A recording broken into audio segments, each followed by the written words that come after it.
जय श्री कृष्णा। महाभारत का युद्ध 18 दिनों तक चला। महाभारत का युद्ध महाविनाशकारी था। इस युद्ध में कौरवों का पूरी तरह से नाश हो गया। महाभारत के युद्ध के पीछे सबसे बड़ा कारण दुर्योधन था। महाभारत का युद्ध दुर्योधन की महत्वाकांक्षाओं और जिद का ही नतीजा था। दुर्योधन धृतराष्ट्र और गांधारी का सबसे बड़ा पुत्र था।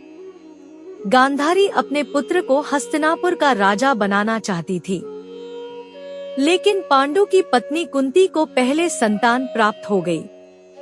इससे गांधारी बहुत दुखी हुई और अपने पेट पर दासी कई प्रहार कराए, जिससे उन्हें गर्भपात हो गया। तब महर्षि व्यास ने गांधारी को समझाया और गर्भ से निकले भाग के 101 भागों में बांटकर घी से भरे घड़ों में रखवा दिया। इस क्रिया से ही गांधारी के 100 कौरव पैदा हुए। सबसे पहले घड़े से जो बालक प्राप्त हुआ था उसका नाम दुर्योधन रखा गया। दुर्योधन ने जैसे ही जन्म लिया, कई अपशकुन एक साथ घटित होने लगे। दुर्योधन के पैदा होते ही शियार जोर जोर से रोने लगे, उल्लू शोर मचाने लगे।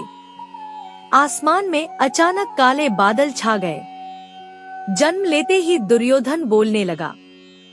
इन घटनाओं को देखकर विदुर ने धृतराष्ट्र और गांधारी को तत्काल इस पुत्र का त्याग करने के लिए कहा।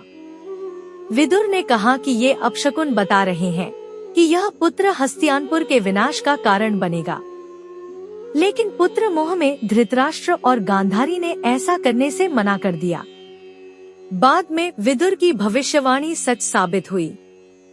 दुर्योधन को कलयुग का अवतार माना जाता है, क्योंकि दुर्योधन में वे सभी गुण मौजूद थे जो कलयुग में स्वार्थ के लिए अपनाए जाते हैं। इसीलिए दुर्योधन को कलयुग का अवतार कहा जाता है।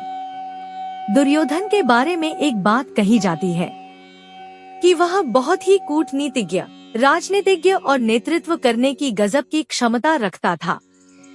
वह गदा युद्ध में भी निपुण था। दुर्योधन में बिजली की तरह चपलता थी। वह बहुत जल्द लोगों को अपना बना लेता था। उसके इसी गुण के कारण कई राजाओं ने महाभारत के युद्ध में उसका साथ दिया।